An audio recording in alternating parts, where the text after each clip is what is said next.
Barrister साहब वो कह रहे हैं, बिल्कुल बैरिस्टर साहब आज एक और भी बात की उन्होंने कहा कि सबसे बड़ा क्रेडिट उस शख्स को जाता है कोई जो रेड लाइन क्रॉस नहीं करना चाह रहा, ये नहीं कर नहीं सकता। और साथ ये भी कहा वो बंदा कह रहा है कि इस सिस्टम को अंदर से सबको ठीक करना चाह रहा है, एक शख्स मुल्क को आलमी सतह पर ले जाने के लिए क्या कुछ कर रहा है, और वो शख्स आपका प्राइम मिनिस्टर नहीं है, वो चीफ ऑफ डिफेंस फोर्सेज है। तो क्या वाकईतन रॉस करने की कोई काबीना के अंदर ऐसी बात हुई, इम्कान कोई इस किस्म की बात हुई या नहीं? नहीं, ऐसा तो कोई डिस्कशन नहीं आई, लेकिन आई थिंक फॉर्मल कोई चाय के ऊपर कोई वैसे चलते कोई ऐसी डिस्कशन नहीं हुई। And I think field marshal और प्राइम मिनिस्टर दोनों जो एक सिनर्जी के साथ तमाम तर मामलात को आगे बढ़ा रहे हैं, एक कोऑर्डिनेशन है, उनकी कोलैबोरेशन है, और उसमें कामयाबियां ही मिली हैं। पाकिस्तान का नाम ही रोशन हुआ है और उसमें पाकिस्तान की इज्जत हुई है। एक शख्स ने की। मैं देखिए इसमें ये जाहिर बात है, लीड तो एफर्ट सारे उन्होंने किए, नहीं लीड सारे एफर्ट्स उन्होंने किए। ये ईरान यूएस वाली वॉर जो थी तमाम तरह इस मामले में, उसमें लेकिन एक टीम भी होती है ना साथ, तो उस टीम के साथ जो है बिल्कुल। कप्तान कौन होता है टीम का? मैंने बता दिया कप्तान कौन है। मैंने कहा ना कि सारे एफर्ट्स लीड किए फील्ड मार्शल ने लीड किए। तो वो कप्तान है इस टीम के? नहीं, कप्तान से मुराद ये कि ये यूएस ईरान वॉर की मैंने बात। आप तो ये तो कप्तान के वर्ड के ऊपर आपकी मोनोपोली है। कप्तान से क्या मुराद होती है साहब? कप्तान कौन होता है?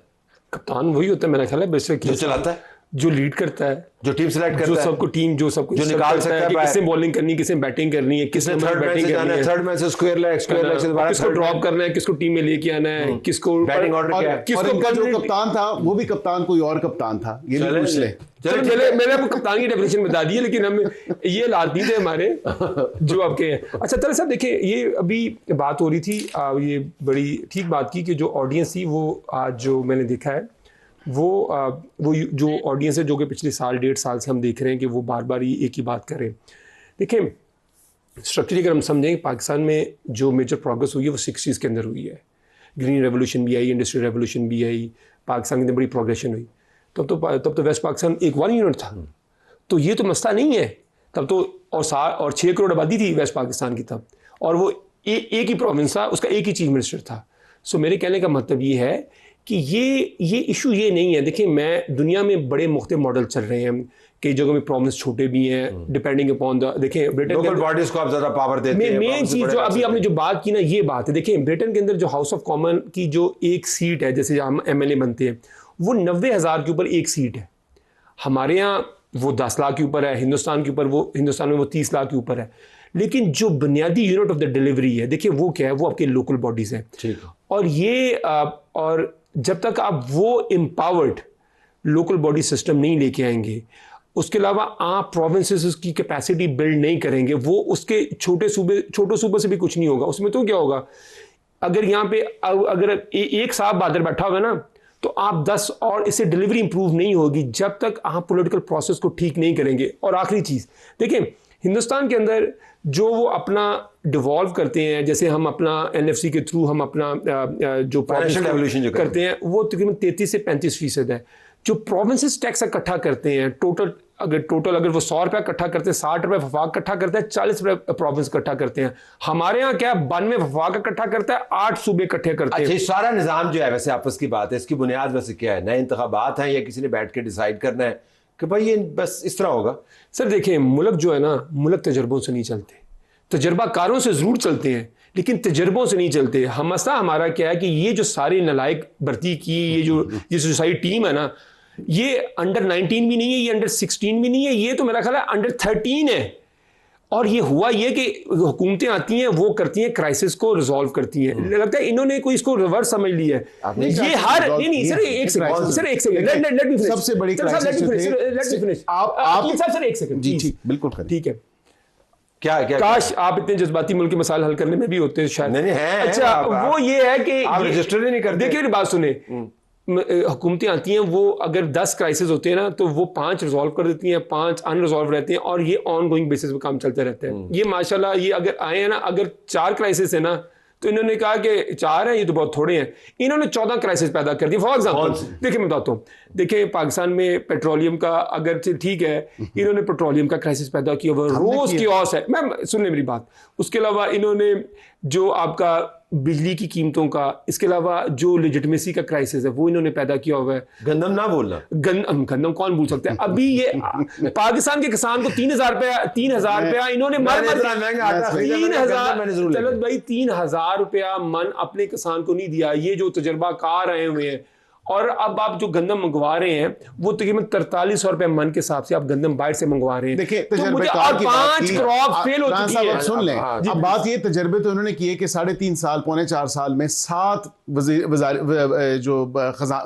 वजारत खजाना के वजीर थे वो उन्होंने बदले। उसके बाद देखिए तजर्बे कैसे कैसे किए, मुल्क को डिफॉल्ट के दहाने पे छोड़ गए। उसके बाद फिर हमसे जाहिर बात है कि हमने उस तमाम मामले को डिफॉल्ट से बचाया, नहीं हमने उसको बचाया। उसके बाद अभी राइट नाउ हम डिफॉल्ट वाली सारी प्रोसेस से निकल चुके हैं अल्हम्दुलिल्लाह। अब हम ऑलरेडी जो है रीसेट की तरफ जा रहे हैं। नहीं, स्टेबिलिटी है, ग्रोथ है, स्टेबिलिटी के बाद रीसेट है, उस ग्रोथ और स्टेबिलिटी के बीच में रीसेट जरूर हो सकता है। रीसेट हो सकता है। नाज साहब आप वापस आइएगा इसके ऊपर, क्या इस वक्त आपके ख्याल में पाकिस्तान किसी नए सियासी या इंतजामी तजर्बे का मुतहम्मिल हो सकता है या नहीं? There is nothing as such as reboot or restart in the Constitution of Pakistan. अगर कहीं है तो आप मुझे दिखा देंगे constitution does it say that is there a reboot और रीस्टार्ट सिस्टम कहीं पर लिखा है? बिकॉज यू नो डेमोक्रेसी और पार्लियामान आपकी चलती है आइन के तहत। आइन, हमें बहुत इम्प्रूवमेंट की जरूरत है। हमें बहुत सारी चीजों को, हमें जिस तरह की बात हो रही थी कि हम इवॉल्व होते हैं, बिल्कुल, but it's a gradual procedure, it's a gradual process. लेकिन हम बहुत स्लो पेस पे भी काम कर रहे हैं। 2 अमेंडमेंट कर लेते हैं आइन में, क्या मसला है?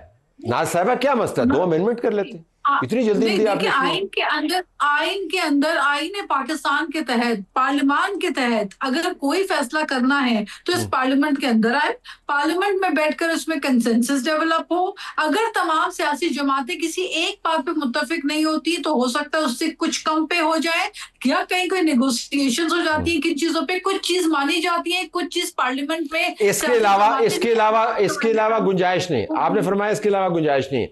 मुनीब, अगर आप इस तमाम मामले को देखें, आप दुनिया में जहां पर भी एक जमहूरियत चलती है, जहां आइन है, उधर आप किसी से भी पूछ लें, किसी भी रिप्रेजेंटेटिव से, वो आपको यही कहेगा कि anything within the parliament, within the constitution will always be acceptable. उसके अलावा आप मुझे बता दें कि क्या आईने पाकिस्तान में रीबूट या रीस्टार्ट कहाँ लिखा है? हाँ, चेंजेस हमारे पास बहुत ज्यादा। आईने पाकिस्तान में कहीं लिखा जी, तारीख पाकिस्तान में बहुत जगह पे लिखा हो, but I don't want to get into that debate right now. जरा मुनीब, अगर मैं नहीं अभी जरा मुनीब की मुझे बात सुनने देना। मुनीब जब इस अंदाज से बैठे होते हैं, थोड़े से जिसको हम पंजाबी में कहते हैं विंगे होके, तो वो बात बड़ी सीधी करने वाले होते हैं। Munib go ahead. पर बात यह है कि जिन्होंने ये निज़ाम बनाया हुआ है, उन्होंने 26वीं 27वीं तरमीम की, 28वीं 29वीं 30वीं जितनी भी तरमीम की जरूरत होगी, जब तक जो पूरा एजेंडा है वो नहीं हो जाता कंप्लीट, तो उस वक्त तक तरमीम आती रहेंगी। प्लेटर के ऊपर ज्यादा चीजें रखी जाएंगी। अच्छा, इसमें 25% अहदाफ हासिल हुए हैं, फिर 50%, फिर 75%, ये काम तो चलता रहेगा। बिकॉज एक चीज डिसाइड कर ली गई है कि जैसे ये सिलसिला चल रहा है, और जो सेक्रोसेंस है जी कि एनएफसी को नहीं छेड़ना, 18वीं को नहीं छेड़ना, फलान, this is not the way to go about it. भूखा वफाक और अमीर सूबे, ये composition will not work in the time, ये नहीं चल सकती। और इसके आप सबका बहुत शुक्रिया। ये बड़ी अहम ये सिर्फ डिबेट नहीं है, इससे हकीकी नताइज भी निकलते हैं। अब देखते हैं कि नताइज की नौयत क्या होती है। इजाज़त चाहते हैं, अल्लाह हाफिज़।